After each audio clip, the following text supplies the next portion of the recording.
大家好，歡迎嚟到今集嘅私家消息。今集焦點係 Tesla Robotaxi 正式登陸奧斯丁。今日我哋嚟傾下呢個開創性事件到底點樣？究竟咩人可以試搭？限制係點？我哋仲會講下佢嘅競爭對手 Waymo、Zoox 同埋 Wave 嘅消息。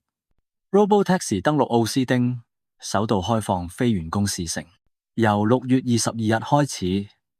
Tesla 正式喺德州奧斯丁推出 Robotaxi 試營服務。今次唔係只有員工先可以搭。Tesla 向一班受到邀請嘅非員工用家發出試乘邀請，包括科技界人士、網絡紅人同投資者等。佢哋可以透過 Tesla App 預約，就有機會第一時間坐上呢啲無人駕駛嘅 Model Y。據報道，全程將會安排約10至20部改裝過嘅 Model Y 喺指定範圍內運行，仲會設有地理圍欄限制，只喺奧斯丁特定區域行走，並避開複雜路段，例如交通繁忙或者多紅綠燈嘅市中心。試乘唔係無條件享受。Tesla 已經出咗一份使用規則，乘客出發之前要閱覽同埋同意，答完仲要填問卷反映意見。佢哋可以帶一位親友同行，服務時間為每日朝早6點到午夜12點。如果遇到惡劣天氣，就會暫停。每位用家都要預先註冊信用卡，完成付款先可以叫車。雖然名義上係無人車，但每一程都會有 Tesla 嘅員工坐喺前座擔任安全監察員，以備有需要時介入。而遠端操控亦有可能根據車輛狀況進行介入，以保障乘客安全。Tesla 搞呢個試營，目的係收集使用者意見，評估 AI 自駕系統運作情況，並逐步驗證商業可行性。之後如果一切順利，可能迅速擴展車隊，放鬆使用者限制，甚至引入無人監督模式。但現階段仍然屬封閉測試。馬斯克一向雄心勃勃，佢唔單止想喺奧斯丁推出 Robotaxi， 更係話到2026年要量產數十萬甚至上百萬架 Cybercab 無人車。佢話未來私家車將會過時，大部分人出行都係用 Robotaxi， 呢個市場會大過今日全部車廠加埋。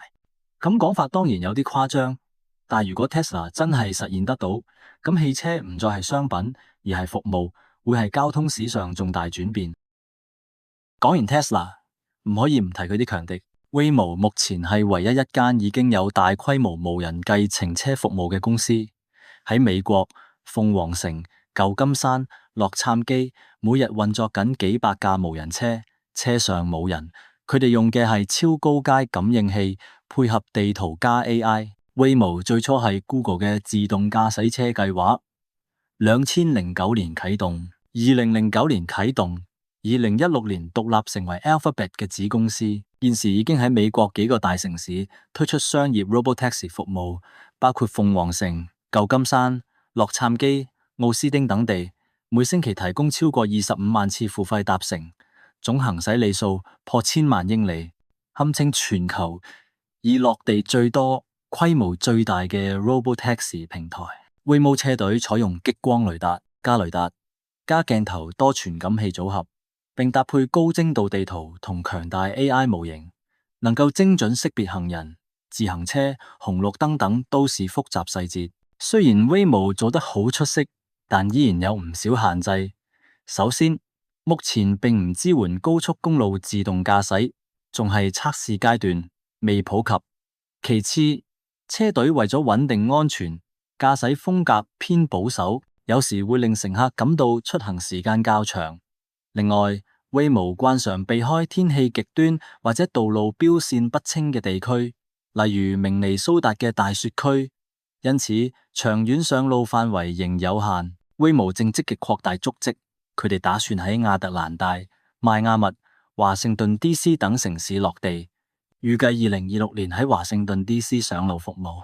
除此之外，Waymo 亦都同 Toyota 傾合作，希望將自家 AI Waymo Driver 授權俾私人車輛同其他車廠代工，做到唔止係 Robotaxi， 而係行銷到私人嘅車輛市場。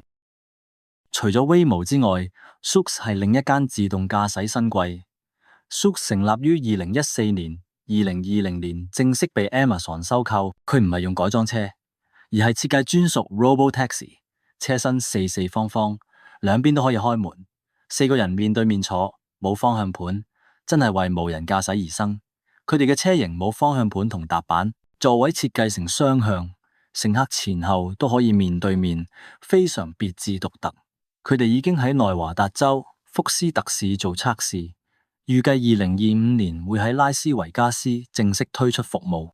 Zoox 採用多角度傳感器配置，搭配自家 AI 系統，可以預測道路上人車行動達8秒以上，達到高度預判能力。硬件設計注重冗餘。雙電池、雙制動系統，具備多層安全備份，標榜要比人類司機安全2倍。雖然 Zoox 車型先進，但佢目前主要喺拉斯維加斯、舊金山有測試計劃，暫時未完全對外開放。技術上仍有保守駕駛表現，例如剎車較突兀，對障礙物態度小心翼翼，令乘坐體驗較平實。Zoox 正大力擴產，喺當地希沃建立22萬平方尺製造中心，目標年產1萬輛 Robotaxi。佢哋預計2025年年底起喺拉斯維加斯正式上線，2026年再踏足舊金山，同時爭取邁阿密、洛杉磯及亞特蘭大等城市佈局。今集最後一間要介紹嘅係 Wayve， 佢係英國倫敦新創公司。成立於2017年，獲得 Microsoft、Nvidia 等支持，主打 AI 駕駛員模型，強調通用型 AI 只靠鏡頭學習駕駛，唔使高精地圖。雖然仲未營運，但已經喺全球90個城市進行實測，並同 Uber 合作，準備推出自駕服務。Wayve 最與眾不同嘅係佢哋嗰套 AI500 基線模型。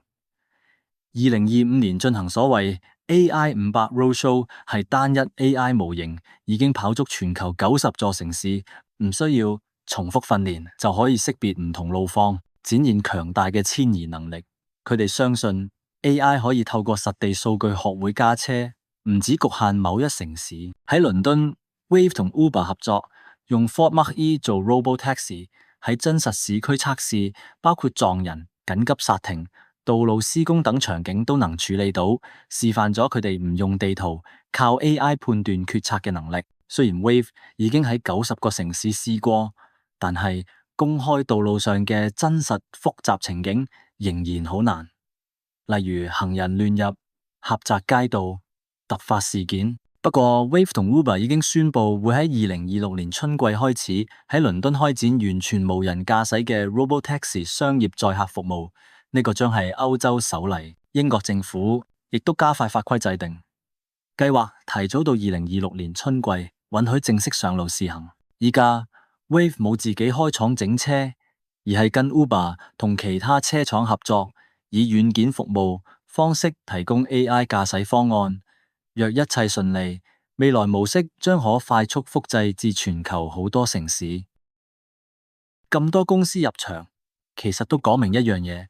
自動駕駛唔再係幻想，而係進入實戰。今次 Tesla 喺奧斯丁正式開放 Robotaxi 試乘，無疑係歷史性一刻。雖然仲有監控，仲未完全自動化，但已經比以往所有計劃更近現實。未來，當 Waymo、Zoox、Wayve 逐步推進，Tesla 又繼續用佢嘅數據同 AI 拓展市場。我哋就會見到一場科技巨頭之間、技術理念之間嘅正面交鋒。到時候揸車可能唔再係一種技能，而係一種回憶。如果你都鍾意咁嘅科技主題，記住訂閱 C Plus Info，開啟通知鈴鐺。